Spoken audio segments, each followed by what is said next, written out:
must be one of the most amazing flying stories of all time. One that is still hard to believe. An airliner full of passengers out of control at 17,000 feet. And the pilot is stuck outside the plane. In the cockpit, 3 frightened flight attendants are clinging to his legs. If he slips from their grasp, the captain's body could be sucked into the engine and bring down the plane. At the controls, a young co-pilot is battling to get the plane to the nearest airport.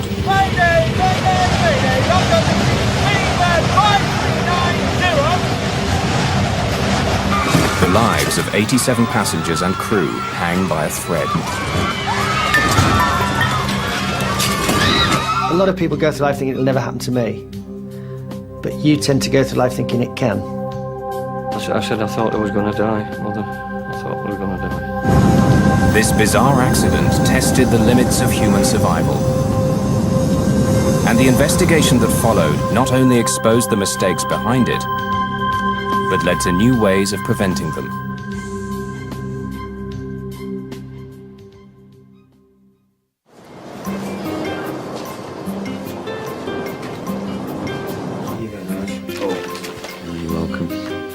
For the crew of the British Airways flight from Birmingham, England to Malaga, Spain, the 10th of June began like any other day. Old friends about to do a job they loved. Yeah, God, I can't remember that though. Yeah, but I'm not doing it. Stewards Nigel Ogden and Simon Rogers, along with stewardess Sue Prince, had worked together on and off for years. Anyway. They're an experienced, capable team that takes pride in its work. At Birmingham, all the cabin crew and all the pilots, they all knew each other. We're all on first name terms. Simon was a good friend of mine anyway, because we, just go out for a beer or a curry or whatever like that. Everybody was friendly to everybody else. The one new member of the group was Alistair Atchison, an experienced co-pilot he'd just driven down from Manchester that morning.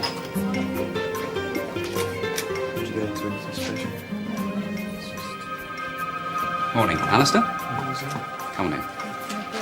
Tim Lancaster is captain. He's been a commercial pilot for 21 years. Well, we'd better get started, eh? Chief Steward John Heward arrives to give the crew their final briefing. Morning, everyone. Right. Is that the first officer? Yeah, just down from Manchester. Nice seeing your face. Okay. Malaga. Right, looking forward to this. Right, Nige, you can sit up with me up front and talk rugby. Sue, where would you like? Over the wing? Okay, so, Simon, you're at the rear. All right, now, just a few safety questions. Nigel. Before takeoff, the co-pilot performs a walk-around, checking the outside of the aircraft for anything wrong. In the cockpit, Captain Tim Lancaster reviews a log of the maintenance carried out on the plane the day before. Everything okay? Fine. She's just come out of maintenance by the look of it. Hardly much though. Just changed the windscreen. Many of the passengers know the flight well and are looking forward to a relaxed trip to Spain.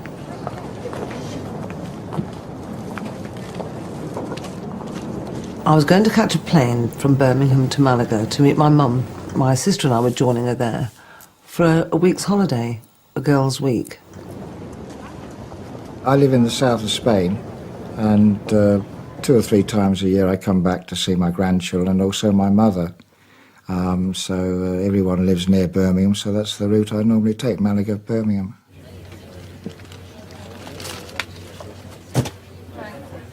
These unsuspecting passengers and crew were about to begin an adventure of a lifetime. Seem to have made yourself comfortable. Too right.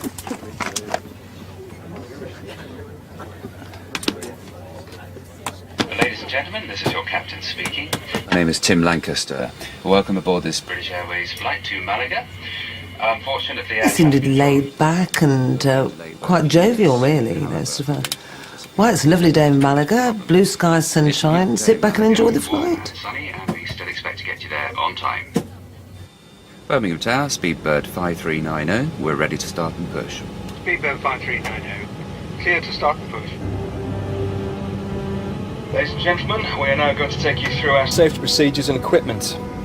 As this information is For your benefit, we ask you to watch and listen carefully. Clear to start engines. Starting number 2.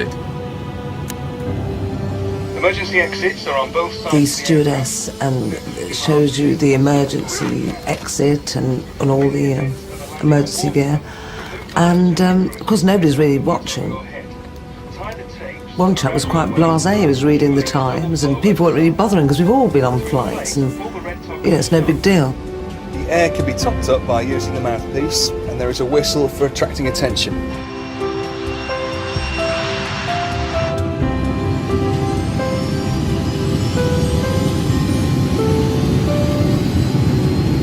knots.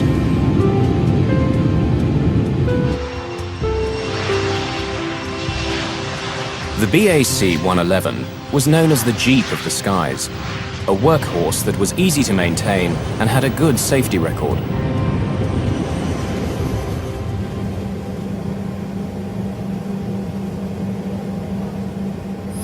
At 43 tons, this pressurized hull is carrying 81 passengers and 6 crew, and is now climbing to 23,000 feet. In just over 2 hours, they should be in Spain. Only a catastrophic accident could bring this plane out of the skies. Alistair? I can see my house from here. 2 minutes into the climb, the pilots switch on the autopilot. Tim Lancaster takes off his shoulder straps and relaxes into the flight. Now I went into the flight deck to ask Tim and Alistair what they would like to drink. You gentlemen like a tea? Please, the usual. Milk, 1 sugar, please. And I said, your breakfast's on. It'll only be a few minutes. Now, almost 13 minutes after takeoff, and at 17,300 feet, they're just 5,000 feet from their assigned altitude. But then, in a split second, everything changes.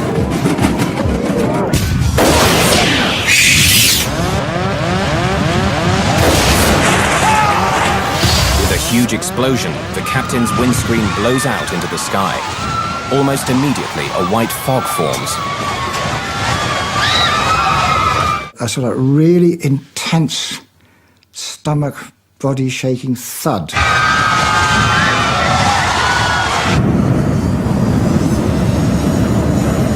We were just diving, really.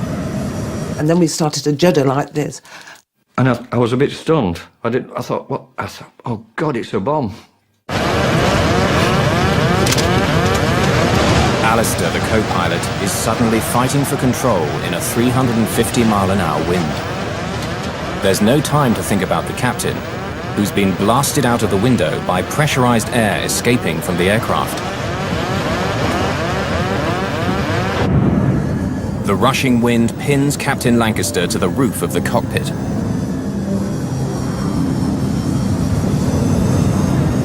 Inside, his legs have jammed the control column forward, disconnecting the autopilot and pushing the plane down into a dive.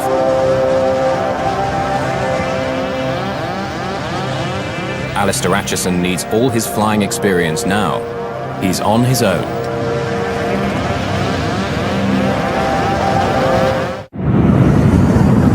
The captain's body is pinned to the outside of the jet as it hurtles down from 17,000 feet. The throttles are jammed forward, increasing the speed to nearly 400 miles an hour. Co-pilot Alistair Acheson has to take command.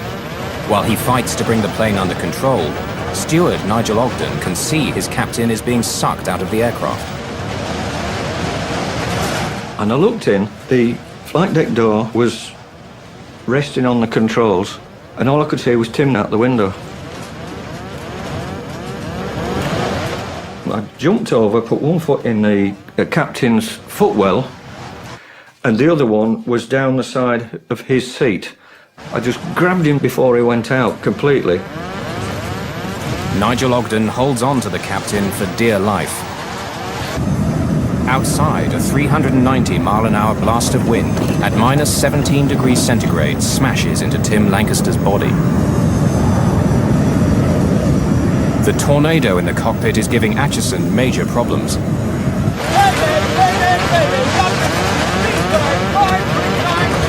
Air traffic control can hear his cries for help, but the storm rushing through the cockpit drowns out their replies.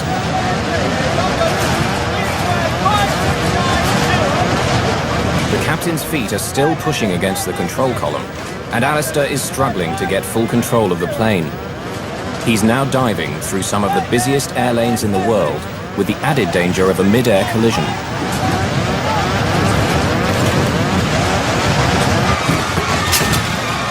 From the cabin, lead steward John Heward sees the chaos in the cockpit and does what he can to help. I looked up and there was Nigel sort of hanging across the seat in the flight deck.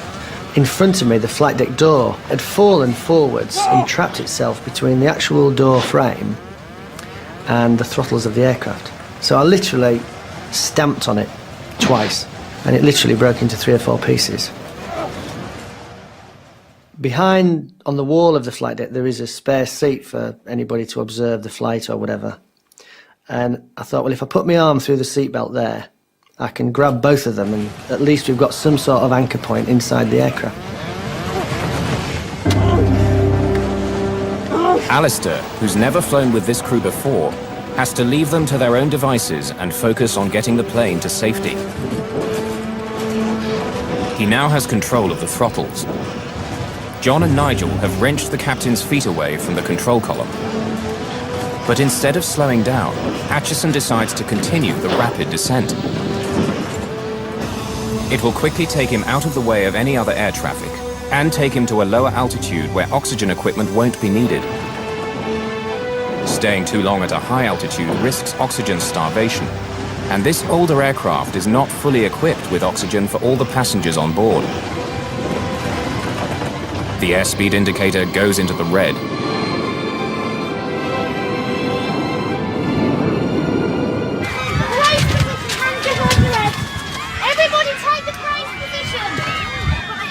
In the cabin, the 2 other stewards, Sue Prince and Simon Rogers, are trying to prepare the passengers for what they hope will, at worst, be an emergency landing.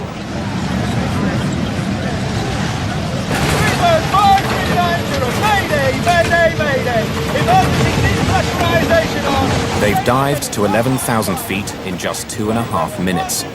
But as they level out and slow down to 170 miles per hour, the captain's body is no longer pinned to the roof and slides round to the side of the plane.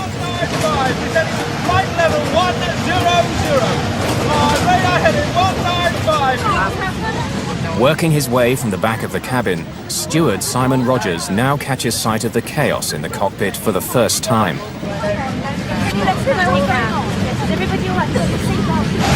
Now the aircraft had got to sort of flying fairly level, Simon came up from the back.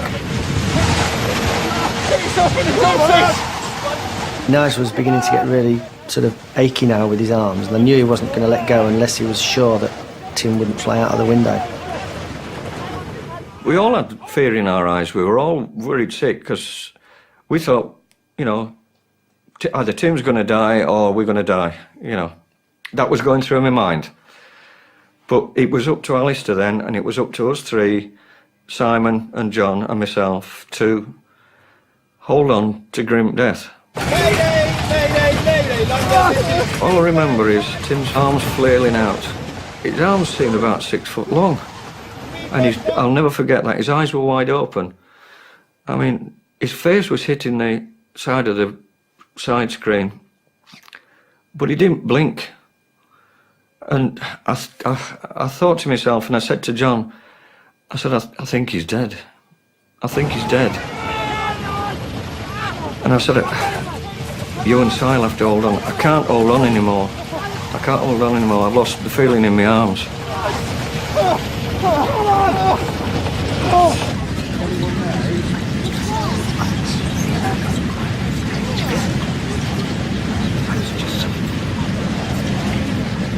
We decided to put Simon. I said to Simon, you sit in that jump seat and fasten yourself in.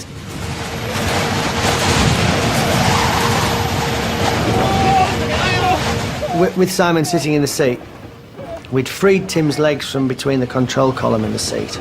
So we hooked his feet over the back of the captain's seat, and then Simon literally put his hands on the top, just so he was holding his ankles down.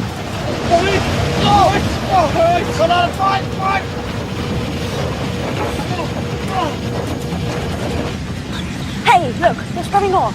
We're going to be all right. But I think the captain's dead. Well, I couldn't believe it because he just told us what a lovely day it was. You know, blue skies, sunshine, relax and enjoy the flight. And then next minute, he's dead. Simon and Alistair now face one of their most difficult decisions: what to do with the lifeless body of the captain. No words are said, but for a moment the thought passes between them that the best thing would simply be to let it go.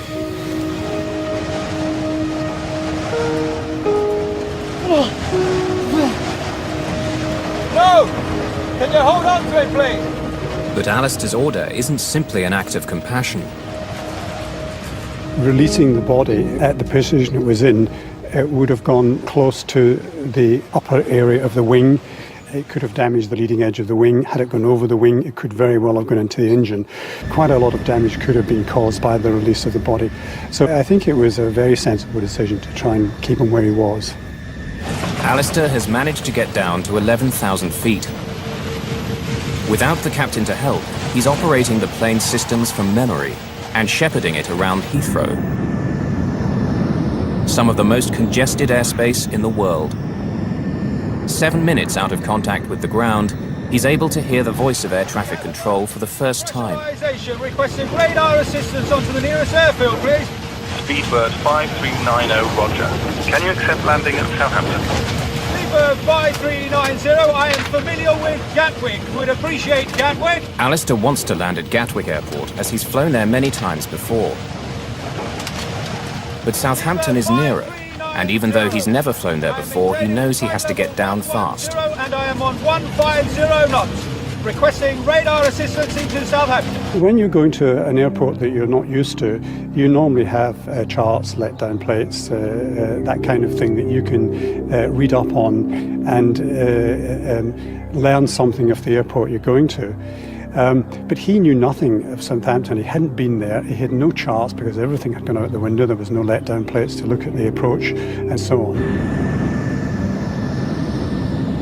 All the maps and charts blew out of the window with the captain, and only the air traffic controller can guide Acheson. He turns towards Southampton.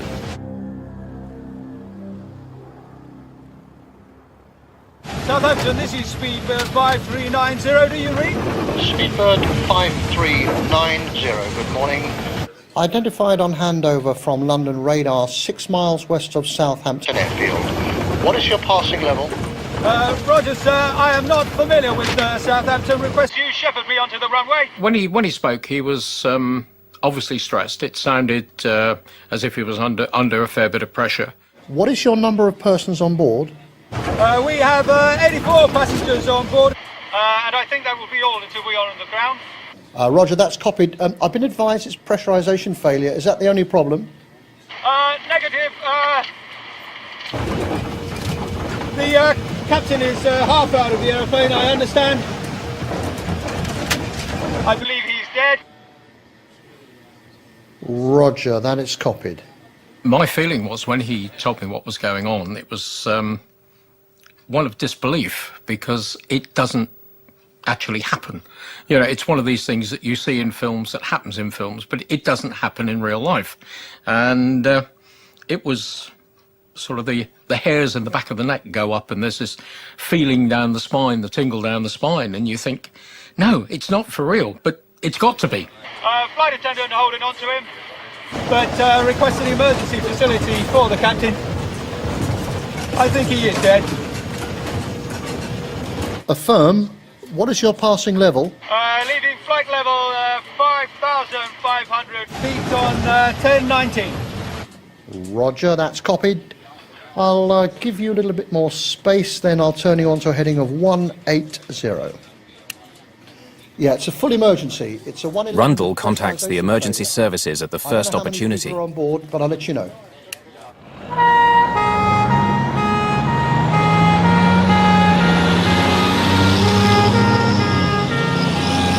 Could you confirm that the length of runway at Southampton is acceptable for a 111?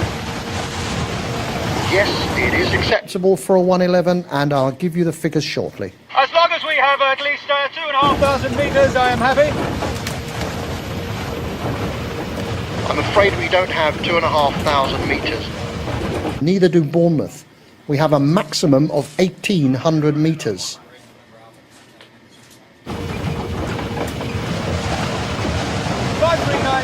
Atchison is concerned that the plane is above its maximum landing weight, being full of fuel for the journey to Malaga. And the BAC-111 can't dump fuel. If the runway isn't long enough, he faces more problems. Whether the aircraft could actually stop on the runway, or whether the tyres would burst, or whether he would go off the end of the runway. That's obviously what he was worried about when asking for 2,200 metres. 5390, thank you very much. We are 3 greens and flaps 45, so we are set for approach, but make it please very gentle. Yes, I will indeed. You are number 1 traffic. If you think about it, all the airline pilot training is done with 2 pilots, both compartmenters in the cockpit, one flying the aeroplane and the other one doing all the emergency drills. So what you actually had was the captain hanging out the window, at least one person hanging onto his legs, and Alistair flying the aeroplane with nobody else to talk to. Speedbird of 5390 is 9 miles from touchdown. You're clear to land. Wind indicates 020 degrees at 14 knots. Descend to height to 1500 feet. QFE is 1017. Roger, sir, descending to 1,500 feet. Talk me down all the way. I need all the help I can get. Roger, you'll be able to stop the aircraft on the runway and evacuate the aircraft on the runway. He must have been about 6 or 7 miles from touchdown. And obviously at that point I kept talking until he was happy he could see the runway. I was happy to continue looking out the window and land the aeroplane. At the point he said he was visual with the runway, I effectively stopped talking.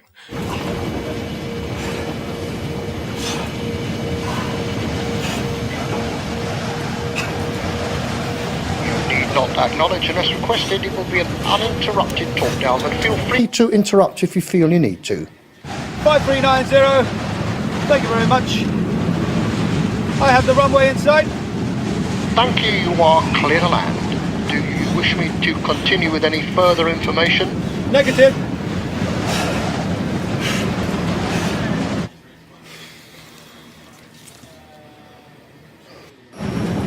"32 minutes after takeoff, with 81 terrified passengers, a nearly full fuel tank, and the captain blasted out of the window, Alistair Atchison attempts the most difficult landing of his career.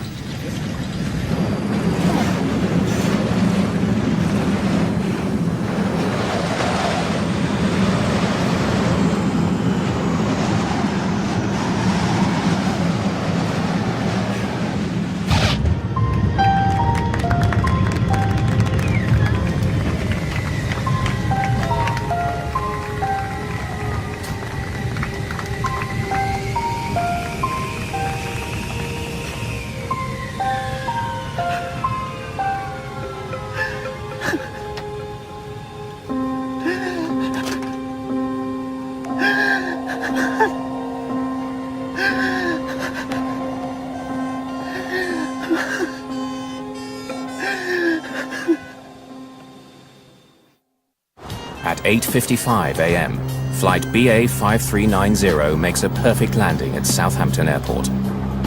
Immediately, emergency vehicles surround the plane. Firefighters remove the body of the captain and lead the passengers and crew away.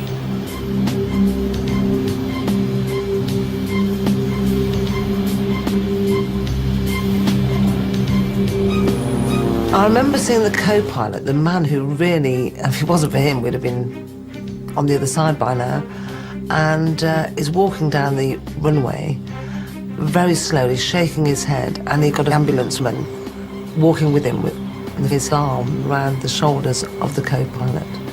And the co-pilot was shaking his head as if... I remember that distinctly. I don't know why, but I do.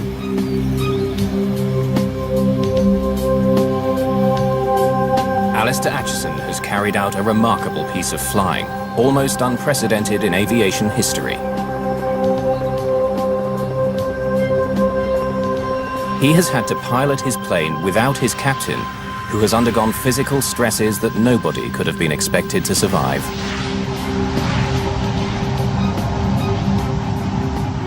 I think these extreme conditions no one expects to occur in their lifetime. His survival time must have been measured in no more than tens of minutes as he became colder and colder and his body systems began to shut down. Tim Lancaster's body was subjected to a two-pronged assault.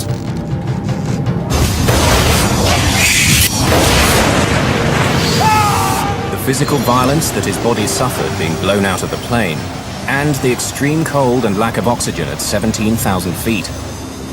Every 1,000 feet of altitude causes the temperature to drop by 2 degrees centigrade. So the temperature on the outside of the plane would have been around minus 17 degrees centigrade. The extreme wind chill also meant his body was losing heat very rapidly.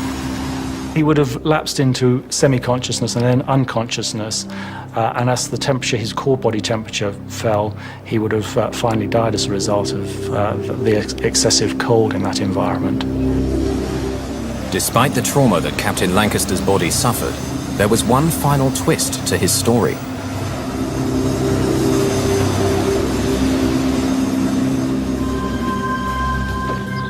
You know, it's only once I've ever been here, and that was 10 years ago, 15 years ago. In the Oxfordshire countryside, John Heward and Nigel Ogden are visiting one of their crew members who shared their horrific experiences.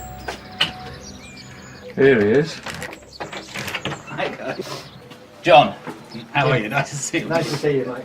Nige. Oh. Come in. Hi. Like on SCP, when you go in, you've got to pretend... The captain of that fateful flight, Tim Lancaster, somehow survived his horrific ordeal. There were no fatalities on BA 5390. Yeah, that's it now. You can go on the 3-day cruise across there. As his frozen, lifeless body was removed from the plane, nobody thought that Tim could have survived such punishment. But remarkably, he was slowly beginning to emerge from his horrific adventure. Tim, can you hear me? I regained some consciousness on the ground at Southampton because I remember big red and white things, which are obviously fire engines and ambulances, not people and not conversation. And then my next clear, lucid thoughts are in hospital in Southampton. Over the next few days, all the bits eventually arrived back in my sort of consciousness, and I put the jigsaw together and, you know, sort of played the whole story for myself and understood what had happened.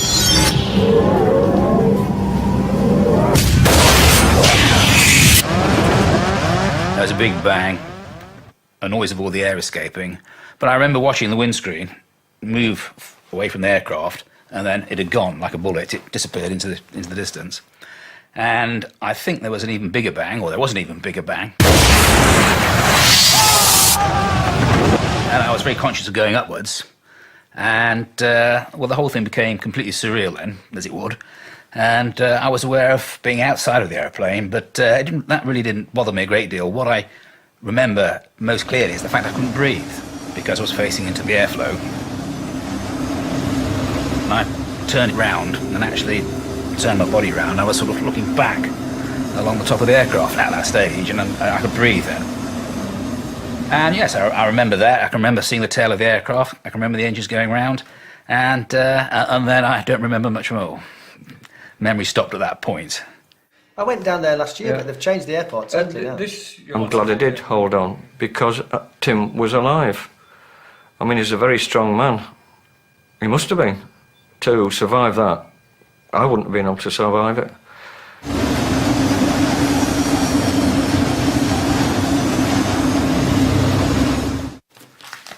That's all very dramatic. It is, look. Tim Lancaster's survival was little short of miraculous. He'd been minutes away from death. It was Alistair Acheson's flying that saved his life. His quick thinking in getting the plane to the ground in only 22 minutes saved Lancaster from dying from the effects of exposure. And by pure chance, the physical trauma he suffered was limited. It included a bone fracture in his right arm and wrist, a broken left thumb, bruising, frostbite and shock. Remarkably, within 5 months, Tim Lancaster had made a full recovery and was flying again. Speedbird 539. Of course, the captain wasn't the only one to go through a horrific experience. Battling with the controls whilst a tornado raged through the cockpit was something no commercial pilot could be trained for.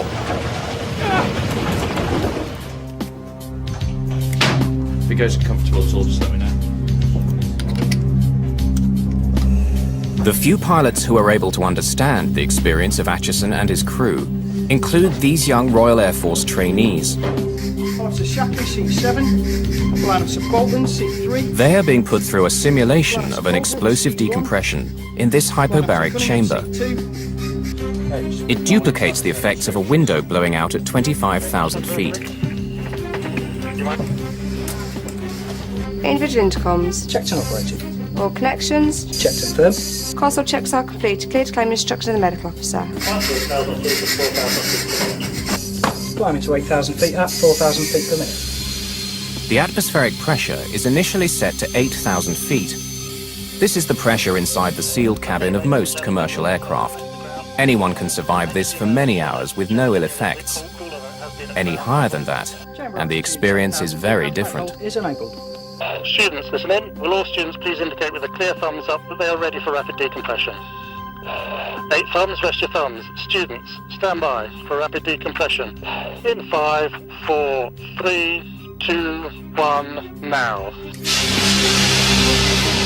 The mist in the hyperbaric chamber is identical to the fog formed when the window blew out on BA 5390. At the instant of rapid decompression, the air in the cabin can no longer hold onto its water vapor, which is then released into the atmosphere as fog.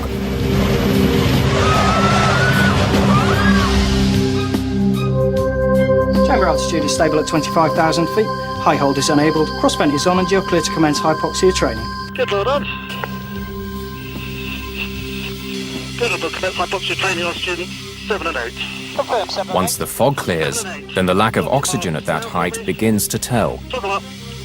Okay, let's get your misery. Start copying these shapes in the right-hand bar, Jen.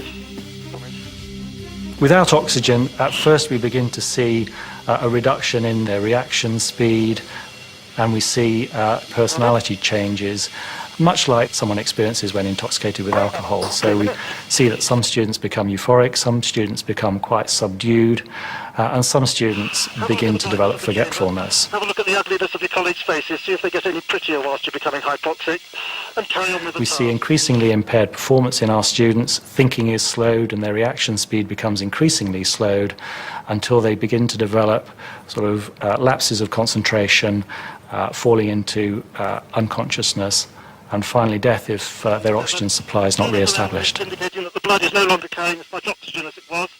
This is all about you experiencing your personal symptoms and having others observe the symptoms in you.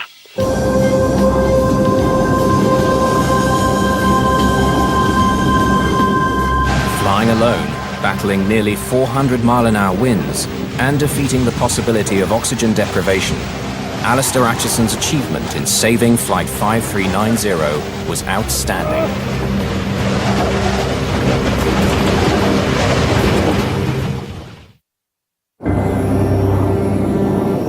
Even as the crisis was unfolding, accident investigators were rushing to Southampton to find an explanation. On the ground at Southampton Airport, the search for clues begins. Initial investigation shows no distortion to the frame of the windscreen, so this rules out a problem with the structure. The fact that there are no shards of glass also discounts a bird strike.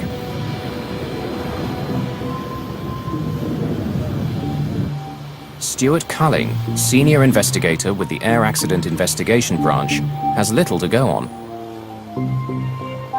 Windscreen was missing, there was a certain amount of blood around, there were some minor dents and scrapes on the fuselage, as you'd expect if the window had gone past, and really that was about it, apart from a lot of paper scattered around inside. One of his first clues comes from the log recovered from the plane. He knows the plane had been serviced just the day before, and that a windscreen had been replaced. He immediately pays a visit to the British Airways maintenance hangar at Birmingham. I wanted to find out exactly what had happened to the aircraft before it took off. and I'd arranged that I should talk to the shift maintenance manager who fitted the window.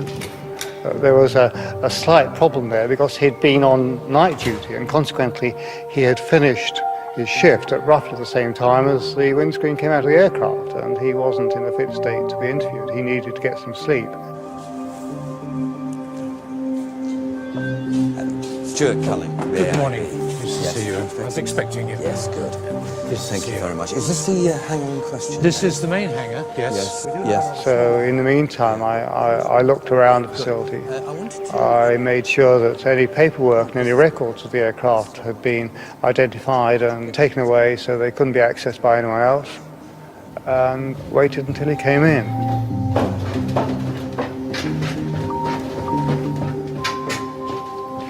Hello, I'm from the AIIB. Yes, and this is my colleague.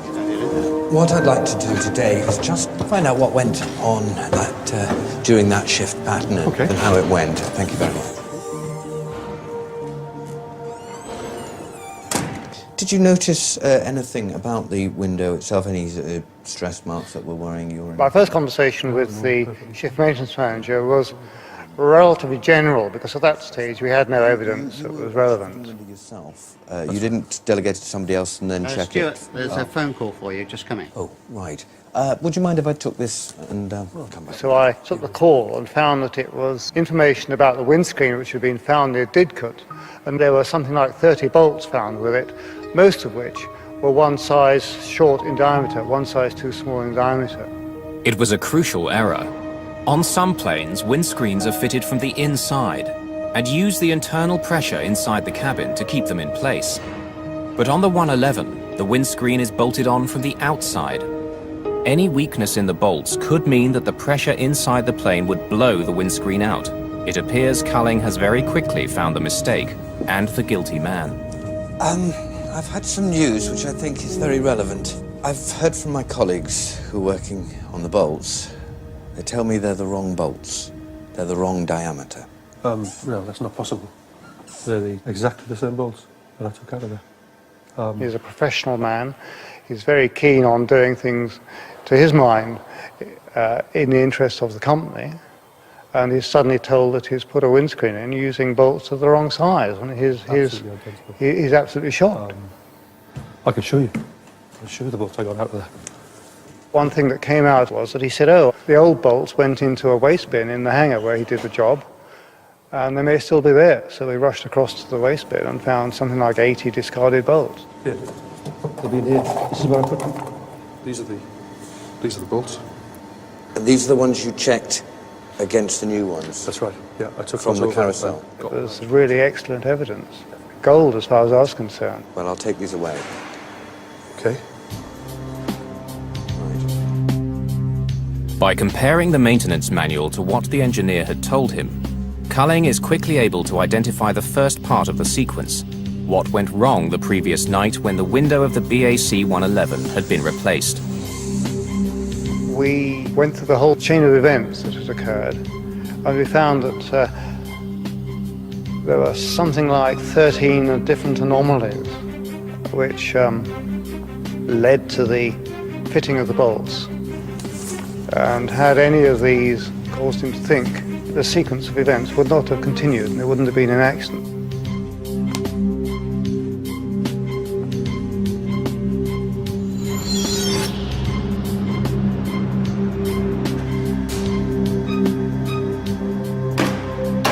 The engineer had come early into his shift, and at about 4 a.m. had gone to work removing the old windscreen from the plane.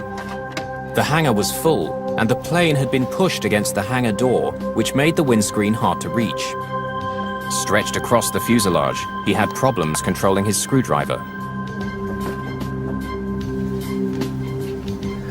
The windscreen that he had taken out had itself been fitted with the wrong length bolts, but they were still strong enough to hold the screen in, and it survived without a hitch for 4 years.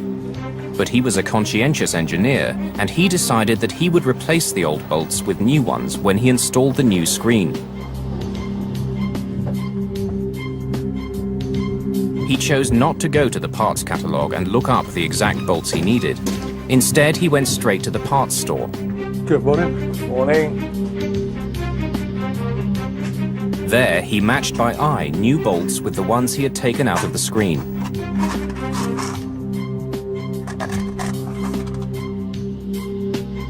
His eye match was good, and he found a few fresh bolts of exactly the same type in a drawer. What I'm after is I need 97 Ds. I'm just doing a windscreen on a 111 over there, and I need some new bolts. 8 Ds on a 111? Well, no, these are 7s. This is a 7. I've just taken it out. We haven't got any 7s anyway. Okay. Right, The store manager knew which bolts the engineer should have been looking for, but the engineer chose to ignore his advice. Instead, he drove to the other side of the airport to find a match for his bolts. It was now about 5:15 a.m., and in a dark corner of the hangar, he continued to search for new bolts identical to the ones he'd taken out of the plane. But in the gloom, his luck finally ran out. He thought they matched, but they didn't. He picked bolts that were just over 0.02 of an inch too narrow for the job.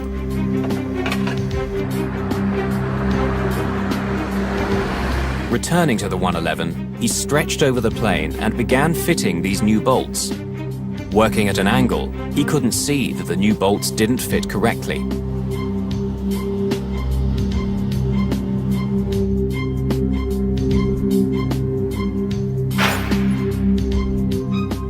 Signing off at 6 a.m., the engineer had managed to get his work done in time. The plane was now ready to be handed over to Captain Lancaster and his crew.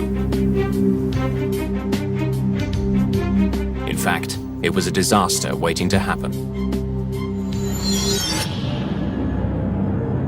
The morning of the next day, the 111 was at 17,300 feet. The difference in pressure between the sealed hull of the jet and the thin atmosphere was climbing quickly to the half-ton per square foot it would reach at 35,000 feet. This pressure was looking for a weakness, and it found it. For Culling, finding out what had happened that night is only the first step. No one had hidden from him what they'd done, but he knows that he has to go deeper to understand the reasons behind this horrific sequence of events, why the engineer did what he did, and whether this was an isolated incident or the symptom of a bigger problem.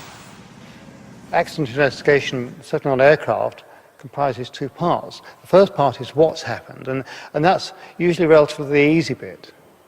The second part is why did it happen?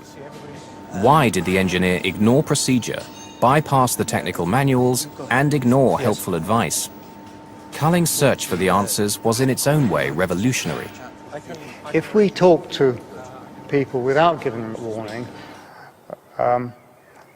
we felt we'd get more information because they'd be freer to discuss it. If we gave them a formal caution, as it were, we thought that they would dry up. Coffee? Yes, please. Great. How was the journey in? Oh, well, usual stuff. They decide to talk to the engineer well away from the hangar in a cozy hotel room. Well, thanks for coming in. To gain insight into the methods of the maintenance engineers, Culling then does something no one had done before. He brings in a behavioral psychologist. So, there you go. Is the aircraft normally in the hangar when you're doing that? Psychologists had been used before to analyze why pilots make mistakes under pressure. It's a discipline called human factors. But in 1990, using human factors in engineering was unheard of. I wanted a professional slant on what is really psychological territory. I would hope that as far as the shift maintenance manager was concerned, that it gave him extra confidence that we were trying to be even-handed and that we were trying to get to the bottom of it. You know, the parts catalogue. When you're getting the bolts out, do you go straight to the parts catalogue, or do you just sort of... Not usually. Right. No, if I've got a set of screws and there's the same screws, I just go get them out of the carousels. Right. You find it's easier to do it visually? It was, in that case, easier to do it visually from the bolts you take now? Yeah, because they're the same bolts that come out, the same ones go back in, so same size bolts, there's no difference. And if it worked before, it must be the right bolts? Yeah, it's just replacing like with like, really. Yeah, because it had been flying. We were somewhat horrified that they had admitted those things to us, because after all, we were officially, in inverted commas, And they were quite proud of them. We would have thought that had they used such practices, they would have kept very quiet about it. If I'd had to go check with the computers what bolts I needed and what parts and how to fit the thing, then there was a good chance it wouldn't have been flying at the time it was meant to be. Good, good. So, when you're doing the job now, you're an experienced engineer, it might not be by the book all the time, like you would train somebody who was new. No, not usually. We've been doing these things for years. Culling was stunned by what he was hearing, but there were more revelations to come. The engineer's dangerous approach was becoming clearer by the minute. You trusted your own knowledge better than the store supervisor's knowledge? Well, I'm an engineer. I got 7D bolts out, so I put 7D bolts back in. That's, well, you know, no problem with that. It's that simple. So you trusted that the aircraft had been flying, so therefore they must have been the right bolts? Yeah, that aircraft had done lots of hours with that windscreen.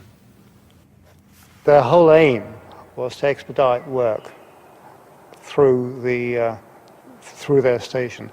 They had a lot of work coming. It was all done at night, and in many cases they had more work than they could reasonably handle. And they had devised little stratagems to get round that. Culling and the psychologist's insights made their way into the first draft of the report.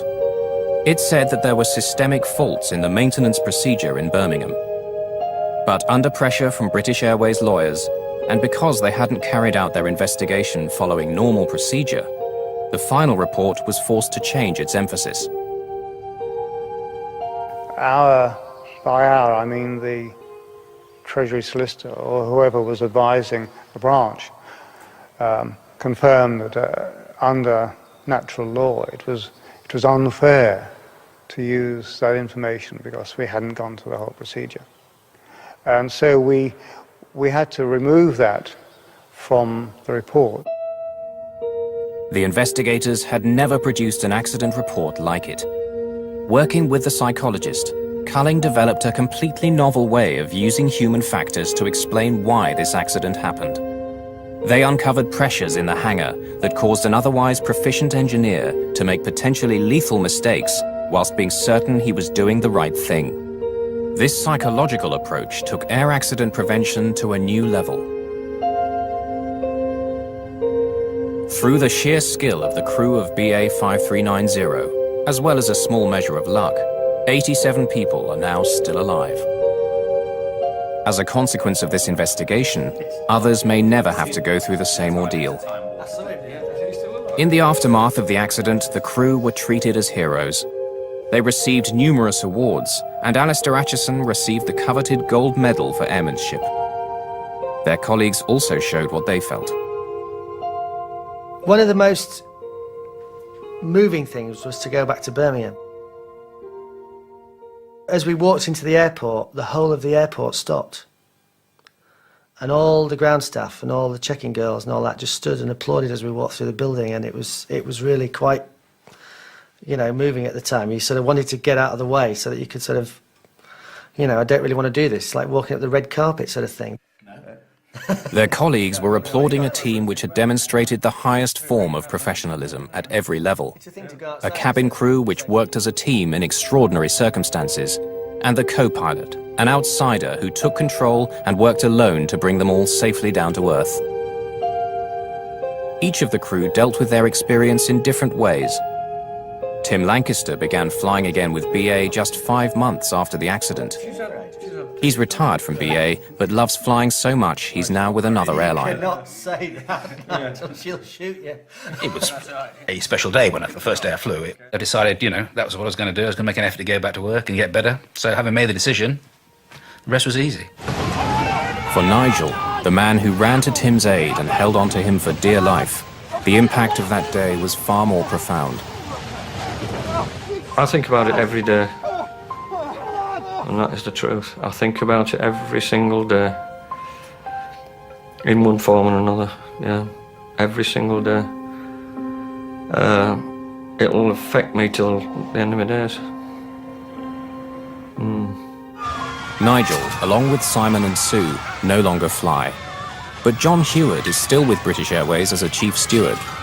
But even he isn't free of the memories of that day. They were bringing in another British aerospace aeroplane to where I worked in Birmingham, and unfortunately that window was fitted from the outside, and the layout of the cabin was identical. And when I sat on it, it all came back to you.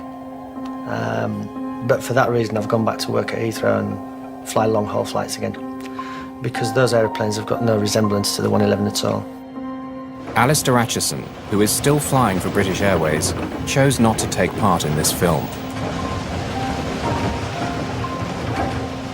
For each of the crew, the experience will stay with them in different ways. But common to them all is that on that day, their numbers did not come up. Tim explained it very well, actually. And he said our names were on the page, but we weren't at the top. And I think that was, you know, probably true.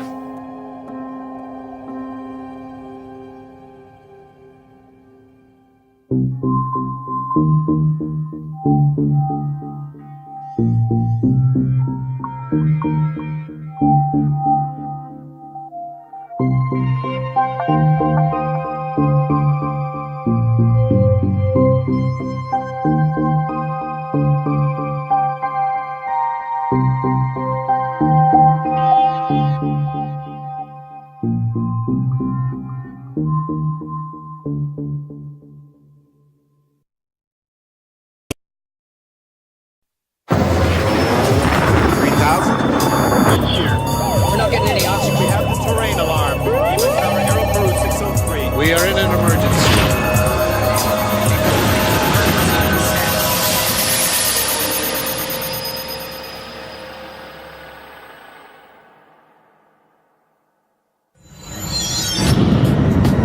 It must be one of the most amazing flying stories of all time. One that is still hard to believe. An airliner full of passengers out of control at 17,000 feet. And the pilot is stuck outside the plane.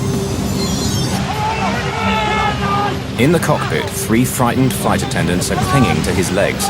If he slips from their grasp, the captain's body could be sucked into the engine and bring down the plane. At the controls, a young co-pilot is battling to get the plane to the nearest airport.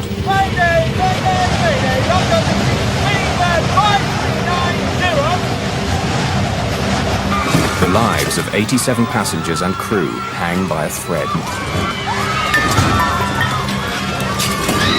A lot of people go through life thinking it'll never happen to me. But you tend to go through life thinking it can. I said I thought I was going to die, Mother. I thought I was going to die. This bizarre accident tested the limits of human survival. And the investigation that followed not only exposed the mistakes behind it, but led to new ways of preventing them.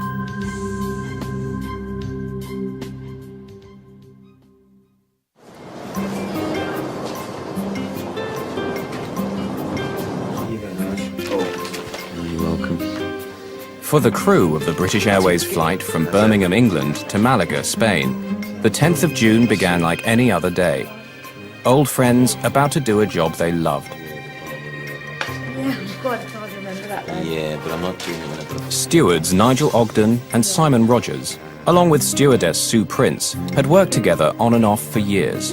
They're an experienced, capable team that takes pride in its work. At Birmingham, all the cabin crew and all the pilots, they all knew each other. We're all on first name terms. Simon was a good friend of mine anyway, because we, you know, just go out for a beer or a curry or whatever like that. Everybody was friendly to everybody else. The one new member of the group